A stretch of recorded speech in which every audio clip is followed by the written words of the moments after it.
ये चकली कैसे थी भाई? 2 के 20 पैसे। 2 का 20 पैसा? बचपने में तो 10 पैसे में 1 मिलता था, अभी 20 पैसे में 2 मिलने लगे। क्या जमाना आ गया है यार। अच्छा काम करो, 2 चकली दो तुम। ये लीजिए। ये केला क्या भाव दिया? 20 पैसे का 1। यार तुम बहुत सस्ता माल बेचते हो, घर में कुछ बचता है कि नहीं? एक काम करो, ये 2 चकली लो और 1 केला दो। ये लीजिए। मीठा घर के बाहर का है क्या? जी नहीं, वसई से मंगवाया। अच्छा। केला मुंह में जाते ही एड्रेस बता रहा है कि वसई से आया है। वसई के केले बहुत अच्छे होते हैं, तुम भी रोज खाया करो, पेट साफ रहा करेगा। चलता हूँ। अरे भाई साहब पैसे। कैसे पैसे? केला नहीं खाया क्या? तो चकली नहीं लिया क्या? तो चकली के पैसे? अरे तो चकली तो मैंने वापस कर डाली। अरे सीधा हिसाब है यार, चकली मैंने लेके लौटा दी, उसके बदले केला लिया, तो केले की कीमत चकली हुई, चकली तुम्हारे पास है, तो केले की कीमत चकली और चकली की कीमत केला, तो बीच में पैसा कहां से आया? तुम सीधे दुकान चलाओ ना, दुनिया लूट के ले जाएगी। तुम हिसाब करो, वापिस आता हूँ। चकली केला केला चकली, बीच में कुछ गड़बड़ है। अरे भाई साहब, ए भाई जल्दी करो ना, इतना टाइम लगा रहे हो यार। 10 लीटर पेट्रोल भर दो। मेरा नाम मिस्टर नहीं है सिस्टर, मेरा नाम राजा है, लेकिन हालात वजह से भी ज्यादा खराब। बीकॉम फर्स्ट क्लास पास हूँ, हैदराबाद का रहने वाला हूँ, शराफत तमीज और ईमानदारी का चाहने वाला, लेकिन आज तक एक भी ढंग की नौकरी नहीं मिली, इसीलिए मजबूर होकर पेट्रोल भरने का काम करता हूँ, इस पेट के जहन्नम को भरने के लिए। आपकी बड़ी मेहरबानी होगी, बड़ी कृपा होगी, बड़ी नवाजिश होगी अगर आप मुझे कहीं अच्छी सी नौकरी दिलवा दे तो। साहब स्पोर्ट्समैन भी अच्छा हूँ, क्रिकेट में फास्ट बॉलर हूँ, फुटबॉल का गोलकीपर हूँ, साथ में ड्राइविंग का लाइसेंस भी है मेरे पास। बस साहब अब मुकद्दर का लाइसेंस दिलवा दीजिए प्लीज, कहीं से काम दिलवा दीजिए साहब। तो क्या सोचा साहब मेरे बारे में? देखो भाई, मैं भी मुद्दत से तुम्हारी तरह नौकरी तलाश कर रहा हूँ। तुमने बीकॉम किया है, मैंने एमकॉम पास किया है। ये पुरानी खानदानी कार है, रोजाना इसी में बैठकर नौकरी तलाश करता फिरता रहता हूँ। मेरे पास ये सिर्फ 10 लीटर के पैसे हैं। दुआ करो, अगर मुझे नौकरी मिल गई तो तुम्हें पार्टी दूंगा, वरना इस कार को साहूकार के पास गिरवी रख के तुम्हारे पास चला आऊंगा। तुम अपने मालिक से सिफारिश करके मुझे भी यहाँ रखवा देना। यहाँ कोई जगह खाली है?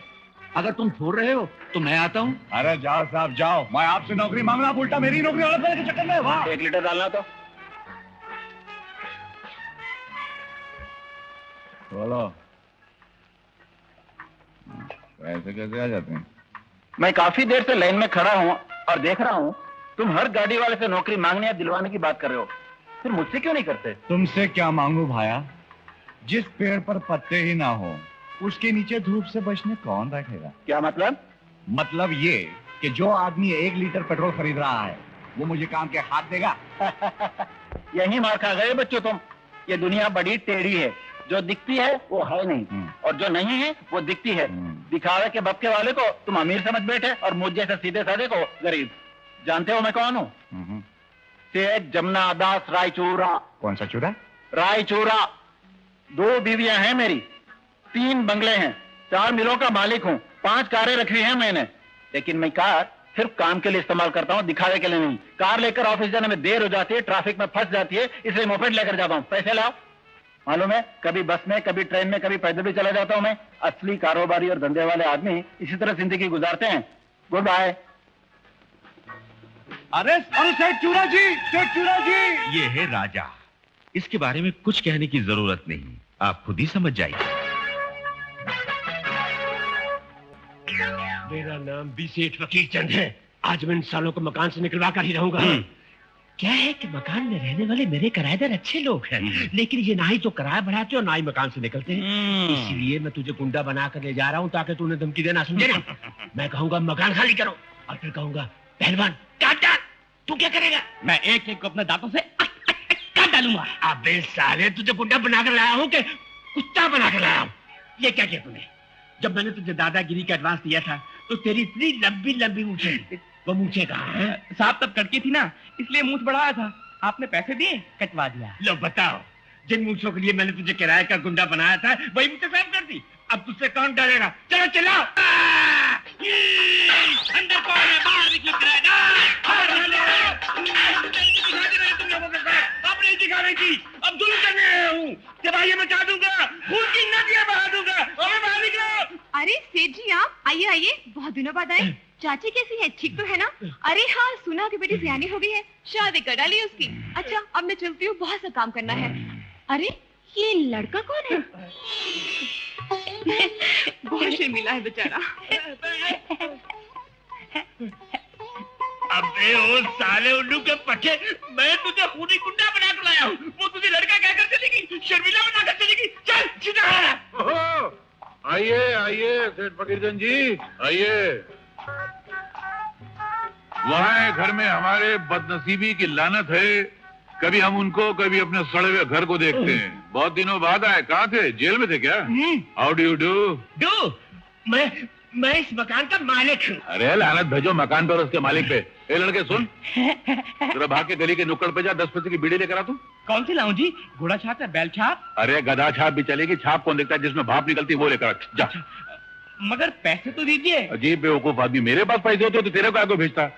कैसी भी चक्कर चला के एडजस्ट करके ले आ जा। एडजस्ट करके अभी लाता हूँ। अबे ओ हरामखोर की औलाद, शर्म नहीं आती? बीड़ी लाने जा रहा है? ये क्या तुम्हारे लिए बीड़ी लाने के लिए यहाँ आया है? तो फिर काहे के लिए है? मकान खाली करना है। मगर तुम तो अपने मकान में रहते हो, खाली क्यों कर रहे हो? मुझे नहीं, तुम्हें खाली करना है। हमें? हाँ। अरे माना कि तुम जलील हो, लिच्चड़ हो, निकम्मे हो, खराब हो, मगर तुम्हारा मकान तो अच्छा है, तुम्हारा बदला मकान से क्यों ले? नहीं नहीं हम लोग ये रहेंगे, तुम जाओ। मैंने इस मकान को बेचने का फैसला कर दिया है। ये तो बड़ी खुशी की बात हुई, चलो जान छूटी तुमसे। मगर किसी अच्छे आदमी को बेचना, अपने जैसे लिच्चड़ को मत बेचना। और जिससे बेचोगे उसे कहना क्या कि हमसे मिल ले, फिर हम किराया उसको देंगे। हाँ चलो जाओ। अरे फकीरचंद जी, बड़े दिनों बाद आए, सब ठीक तो है ना? ये कौन है? अरे विनोद, ये मुझ की मुंडाई और ये लाल बनियान, ये चौकड़ी वाली लुंगी, ये हाथ में लाठी, तू तो एकदम गुंडा लग रहा है। लग रहा से मतलब ये है ही गुंडा? क्या बात कर रहे हैं? ये मेरे ऑफिस में चपरासी का काम करता है, रोज सबसे मार खाता है, मेरे पास रोता हुआ आता है। क्या रे, तू यहाँ क्या कर रहा बे? ये साहब मेरे को बोले कि इनको आपके घर का रास्ता दिखाओ, वही मैं दिखाने को आया था। मेरा काम हो गया है, मैं चलता हूँ। अबे ओ! और बताइए फकीरचंद जी, क्या खबर है? अब क्या बताएं, सब किए किराए पर पानी फिर गया। देखिए, जो भी कहना हो साफ साफ कहिए, आपस में बैठ के प्रॉब्लम हल कर लेते हैं ना। तो ठीक है, मैं एक ही लफ्ज में कह देना चाहता हूँ कि अब तुम लोगों को ये मकान खाली करना होगा। और मैं भी एक ही लफ्ज में आपको कह रहा हूँ कि मैं ये मकान खाली नहीं करूंगा। क्यों? ये मकान तो मेरा है। लेकिन किराया हम देते हैं। अरे बड़े आए किराया देने वाले, क्या किराया देते हैं? अरे ऋषि बाबू, आप इंसाफ कीजिए ना, पिछले 20 बरस से आप सिर्फ 20 रुपए देते आ रहे हैं, एक पैसा भी नहीं बढ़ा। इस मकान में आने के बाद आपको 2 बच्चे पैदा हुए। मुझे नहीं, मेरी बीवी को। हाँ वही, अगर दोनों बच्चों के हिसाब से हर साल आप 1-1 रुपया बढ़ा देते तो अब तक कितना किराया बढ़ गया होता? हाँ करेक्ट, बढ़ गया होता। और मेरे घर में जब मेरी पहली संतान ने जन्म लिया तो मुझे ऐसा लगा कि घर का एक मेंबर बढ़ गया है, तो फकीरचंद का 1 रुपया किराया बढ़ा देना चाहिए। तो क्यों नहीं बढ़ाया? मेरी माँ का देहांत हो गया, अब 1 साल में एक ने जन्म लिया तो दूसरा मर गया, तो मर्दमशुमारी यानी जनगणना के हिसाब से एक घटा दूसरा बढ़ा, तो हिसाब वहीं का वहीं रह गया, इसलिए नहीं बढ़ा। क्या धर्मराज है? उसके बाद जब तुम्हारा बेटा शामू पैदा हुआ था तो फिर क्यों नहीं बढ़ाया? उस वक्त कौन मरा था? तुम्हारा बाप मर गया था। क्या कहा? याद करो, जिस साल मेरा बेटा पैदा हुआ था उस साल तुम्हारा बाप मरा था कि नहीं? तो मैंने सोचा कि अगर मेरे घर में कोई बढ़ा तो तुम्हारे घर में घट गया, मतलब खर्चा घट गया, तो फिर किराया बढ़ाने का सवाल ही पैदा नहीं होता, इसलिए नहीं बढ़ाया। इसीलिए तुम्हें कोई नौकरी नहीं देता, हमेशा उल्टी सीधी बातें करके दूसरों का दिमाग दीमक की तरह चाट डालते हो। सेठ फकीरचंद कचरादार, अगर मुझे कोई नौकरी नहीं देता तो उसमें मेरी नहीं, उन लोगों की बदकिस्मती है। जैसे आज तुम मुझे मकान से निकाल रहे हो तो इसमें मेरी नहीं, तुम्हारी बदकिस्मती है। किसकी बदकिस्मती है? तुम्हारी बदकिस्मती है।